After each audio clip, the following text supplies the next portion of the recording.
Welcome back to the channel. Have you ever paused to wonder why some people seem to flourish through hardship while others wither under the same trials?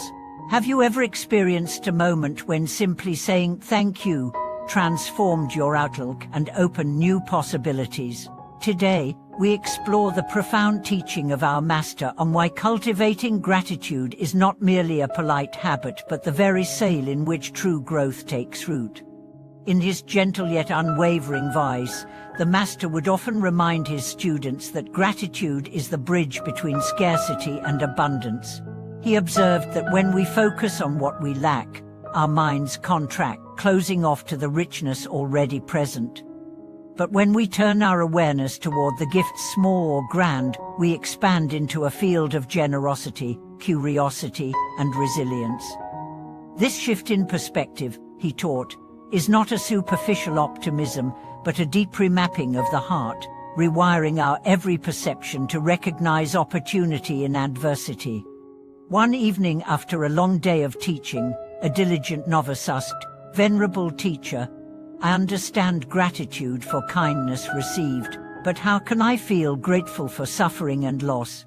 The Master led the novice to watch the embers of a dying fire glow softly in the dark. "See how the fire gives its light even as it burns away," he said. "So too can hardship illuminate your inner strength. Each challenge is a spark that forges compassion, wisdom, and groundedness. When you thank the flames, you honor the iron of your own being." This insight echoes in modern psychology, where studies have shown that a daily practice of listing simple gratitudes can dramatically increase well-being, lower stress hormones, and strengthen relationships. Neuroscientists find that gratitude activates neural pathways linked to reward and social bonding, creating a positive feedback loop that fuels personal development. In this light, every expression of thanks becomes not only a reflection of our blessings, but an intentional cultivation of the qualities we wish to embody. As we journey through the Master's lessons today, notice how your own mind responds to thoughts of gratitude. Does your chest open? Does your breath soften? Allow these sensations to guide you deeper into the practice, discovering how each act of thankfulness paves the way for deeper insight, greater resilience, and authentic growth. Long after the Master's teaching by the dying embers, students found themselves looking for ways to weave gratitude into every fiber of daily life. One practitioner shared how he began each morning by recalling one simple kind, the warmth of water on his face, the song of a bird at dawn, the smile of a stranger passing by. Over weeks, these small acknowledgements blossomed into a steady undercurrent of appreciation that carried him through the most challenging tasks. When deadlines loomed or traffic snarled, he would silently whisper thanks for the struggle itself, recognizing it as the refining fire of his own perseverance. In another vivid anecdote, the Master recounted the journey of a merchant who lost his entire caravan in a desert sandstorm. Stripped of possessions and left with only a handful of dates, the merchant knelt in the sand and offered gratitude for each morsel. As he ate, he became deeply aware of the interconnectedness sustaining his life, the fruit of sun and soul, the hands that tended the trees, the lessons of humility woven into loss. When rescue finally arrived, he returned not with bitterness, but with a heart open to every traveler's plight, dedicating his wealth to shelters and water wells. His gratitude had transformed suffering into boundless generosity, creating ripples of kindness that outlasted any material fortune. This story mirrors findings in positive psychology, where gratitude is linked to enhanced pro-social behavior. Researchers have shown that people who regularly express thanks are more likely to help others, demonstrating higher levels of empathy and social bonding. Gratitude acts like a social glue, reinforcing cooperative relationships and fostering trust. The merchant's willingness to give back exemplifies how gratitude not only uplifts the individual, but revitalizes entire communities. The Master also emphasized the importance of thanking the unseen helpers in our lives. In one teaching, he He described a hermit's hut in the jungle, where every tool and utensil was ancient yet functional.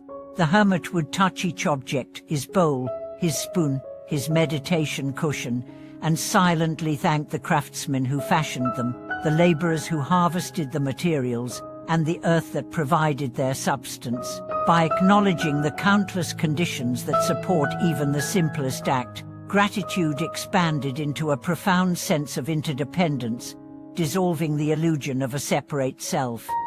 Modern neuroscience illuminates this interdependence on a biological level. Studies using functional MRI reveal that gratitude activates neural pathways in the medial prefrontal cortex, associated with social cognition and reward processing.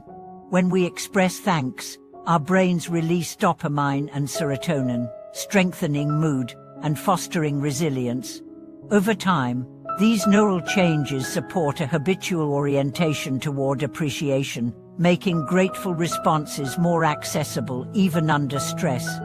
To cultivate this neural resilience, the master offered a daily practice. At midday, pause wherever you are standing in line, walking between meetings, seated at your desk, and close your eyes for 3 breaths. On the first breath, recall something or someone you appreciate. On the second, feel the warmth of that appreciation. On the third, extend that warmth outward, silently wishing well to all beings. This brief yet potent ritual anchors the mind in gratitude, counteracting the habitual drift toward worry or dissatisfaction. He would also warn against forced gratitude, the mechanical recitation of positive points without genuine feeling. In one playful teaching, he likened this to painting a door over a cave entrance. No matter how bright the paint, the darkness remains. True gratitude is not a veneer, but an opening of the heart, born from honest acknowledgement of both joy and sorrow. He urged practitioners to include moments of gratitude even for discomfort, the ache of tired muscles as a reminder of vitality, the sting of cold air as a sign of aliveness.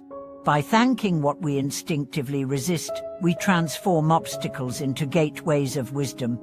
A powerful group exercise he introduced involved the circle of gratitude. Participants sat in a circle and each took a turn naming someone else in the room and expressing a specific appreciation for them. As gratitude radiated from person to person, the energy shifted, palpable tension dissolved, smiles emerged, and even long-held grievances softened in the warmth of mutual acknowledgement.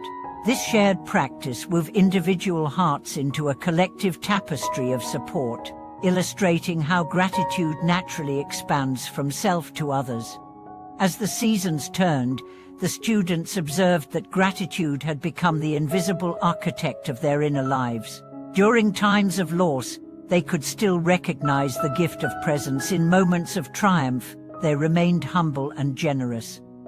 The ground of their being had been replenished by ceaseless thanks, granting them the stability to meet whatever rose with grace and openness.